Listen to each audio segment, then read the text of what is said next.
Bienvenidos al espacio de historia de France 24. Mi nombre es Álvaro Cordero. La ciudad egipcia de Sharm el-Sheikh es la encargada de acoger la COP27 de este 2022, una serie de reuniones que llevan dándose por más de un cuarto de siglo con el objetivo de llegar a acuerdos para mitigar el cambio climático producido por la actividad económica humana.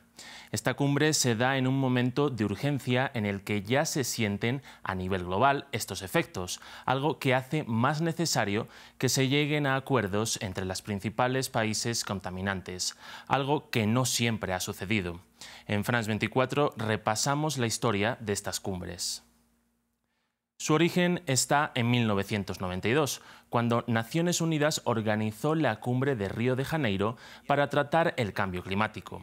La cumbre acordó que por el bien de las generaciones futuras era necesario controlar la contaminación de las naciones industrializadas y el aumento de la temperatura, un discurso que no tenía precedentes.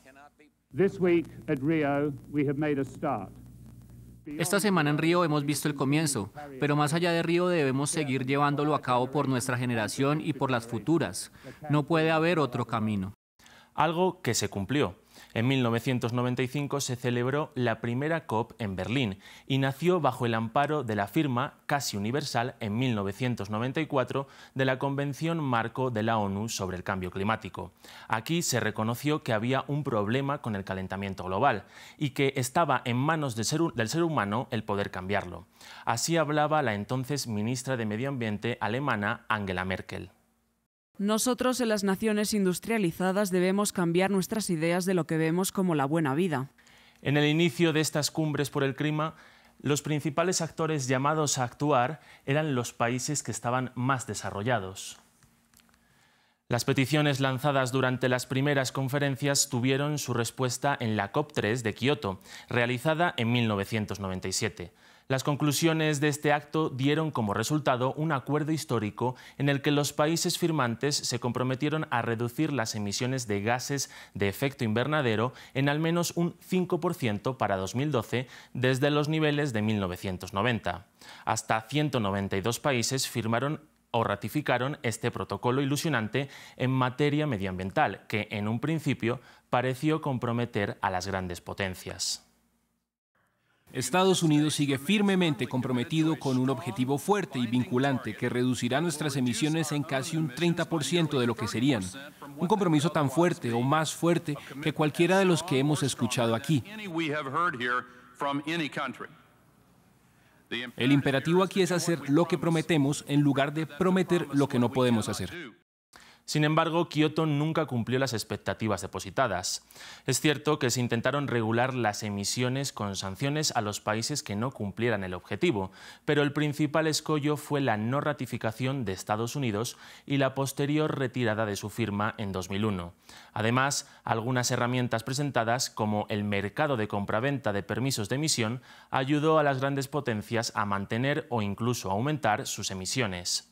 La excusa fue que estas medidas, previstas en un principio para evitar desastres futuros, dañaban la economía. Así hablaba el expresidente Bush. El enfoque adoptado por el Protocolo de Kioto habría obligado a Estados Unidos a realizar recortes profundos e inmediatos en nuestra economía para cumplir un objetivo arbitrario. Pero lo que era un problema futuro se fue convirtiendo en algo del presente. El nuevo siglo vio como tanto las naciones ya industrializadas como las que estaban en vías de desarrollo aumentaron notablemente sus emisiones. Y eso repercutió en un aumento acelerado de la temperatura global, alcanzándose récords anuales de temperatura y comprometiendo el futuro de muchas regiones del planeta. Pero a pesar de ello, las siguientes COP fueron evidenciando progresivamente la falta de intención de muchos países para hacer vinculantes los acuerdos sobre el clima, algo que se reflejó especialmente en la COP15 de Copenhague en 2009, donde apenas se lograron consensos entre las naciones más contaminantes, algo claramente contraproducente, ya que la década siguiente fue la más calurosa de la historia. En este contexto se afrontó la COP21 de la que surgió el Acuerdo de París de 2015. Este acuerdo contó con la ratificación de hasta 191 países gracias a su flexibilidad.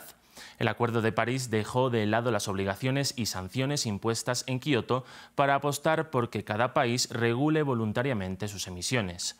El objetivo era que el máximo número de naciones se comprometiera a intentar ralentizar el calentamiento global a un máximo de 2 grados para finales de siglo. Una meta complicada, pero no imposible.